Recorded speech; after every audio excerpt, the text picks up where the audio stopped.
So, yun na nga. Okay. At dahil nagbakasyon ako, pag-uusapan natin, syempre, tungkol sa bakasyon sa Hungary. Okay, so bago tayo mag-umpisa, so please click subscribe. Hit nyo na rin ang bell notifications pang ganitong tricks and carefulness and careness para sa inyong lahat. Alright. So, ayun na nga. Sa Hungary kasi, meron silang tinatawag na holiday.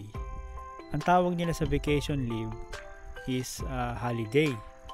So, pag ikaw ay na-hired sa Hungary at galing Pilipinas, nagtrabaho sa Hungary, automatically, in 1 year, meron ka na kagad 20 holidays. So, paid leave yun. No? 20 na paid leave. Vacation leave. And then, nadadagdagan pa yung paid leave mo. Depende yon sa edad, sa age. No? So, pagka from 25 pataas, every 3 years, nadadagdagan pa ng 2 araw. So, since na ako, nasa something 14s na ako. So, nagkaroon na ako ng 27 in a year. And then, madadagdagan siya uli, depende din sa dami ng anak mo. No? So, dahil meron akong 2 anak, plus 4 days. So, nadagdagan pa ako ng additional 4 days na holiday, na paid leave. So, in total is 31 days. Yes. And ang nangyari kasi ngayon kasing August, meron silang tinatawag na summer break. So, syempre, meron 2 weeks na summer break sila. 2 weeks yun. Second week tsaka third week. So, before mag-summer dito sa Hungary, doon sa Hungary, nasa Pilipinas ako ngayon. So, doon sa Hungary, bago mag-summer break, so March pa lang, nagpaalam na ako. Sabi ko sa team leader ko, gusto ko na magbakasyon. Kasi noong 2023 pa ako dito, hindi ko pa nakikita yung pamilya ko. Miss ko na sila. So, gumawa ako ng drama effect. Ganun. So, siyempre naawa yung Hungarian. Okay, sige. No problem. Noong una, akala lang niya, 2 weeks lang yung gagamitin ko. Yung 2 weeks nga doon sa Sabi ko, no, gagamitin ko 1 month. Well siya. Sabi niya, okay, sige. Sabi niya, okay. Sabi niya, no problem, sabi niya. So, nag-book na ako ng ticket. So, ang nangyari, sa kakahanap ko ng pinakamurang flight, naging July 27 hanggang August 30. So, 5 weeks. Nung nakapag-book na ako, pinakita ko sa kanya uli. Sabi ng team leader ko, okay, no problem. You can go vacation. Hindi ayos. Pinayagan ako ng team leader. So, 5 weeks yung babayaran nila sa akin. So, syempre, sa isang linggo, merong 5 days. So, meron akong 31 days na leave. So, nakagamit na agad ako ng 25 days. Tama? Kasi sa 5 weeks, merong 5. So, 5, 10, 15, 20, 25. So, 25 days yung babayaran sa akin. Paid leave, no? With pay. Yun, babayaran ako nun sa 25. So, siyempre sa isang buwan, merong 4 weeks. So, yung last week kasi ng July, gagamitin ko yun. 1 week. So, yes. May sahod akong buo.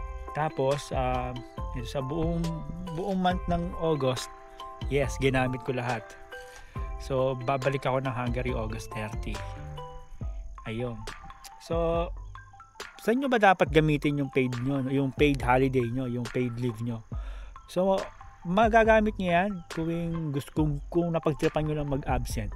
So, syempre, bago kayo mag-absent, magpaalam na kayo. No? 3 days before, magpaalam na kayo. Na maglilib kayo nung ilang araw, ganun. So, para hindi makompromise naman yung workflow ng trabaho nyo. Para mahanapan ng team leader nyo yung pwedeng i-replace dun sa pwesto mo.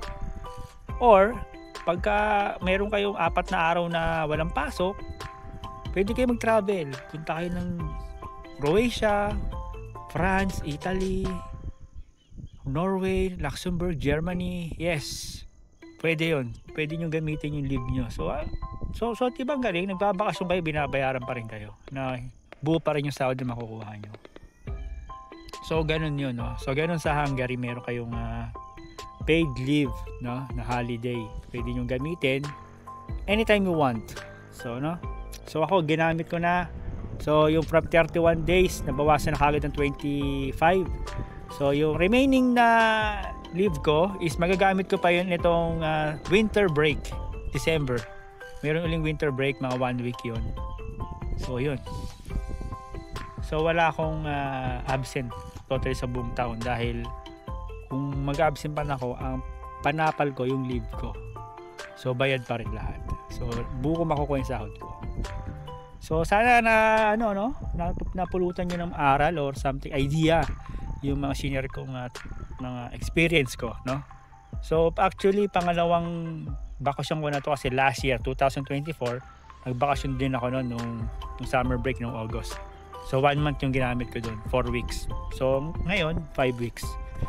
So yun lang, just in case mag-check kayo ng ticket, so I will recommend skyscanner.com or .net. So doon na lang kayo mamili ng ano nyo. Doon kasi ako tumitingin ng flight details, flight tickets from anywhere here in abroad, sa Philippines to something or Hungary to anywhere. Alright, so subscribe. Ingiti palagi, Celtic, God bless, peace. Ang ganda ng nature. Tingnan nyo, okay. Puntahan natin yung aking mag-ina na maglalaro. So narito ako ngayon sa cafe something yan, meron dyang playground. Kita niyo yung area na yan. So magpapadula sila from there. Very anak ko. Ayan.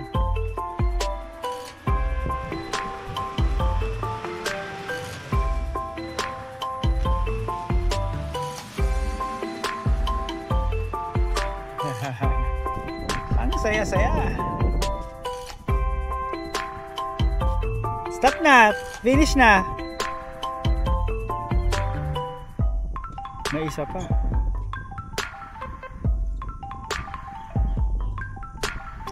Yan yung dalawang anak ko. Si Sean tsaka si Sarah. So ayun, ganoon na lang guys, no? So sulitin nyo yung bakasyon nyo guys. So, sulitin nyo. Ngayon nandito ako sa Dumaguete.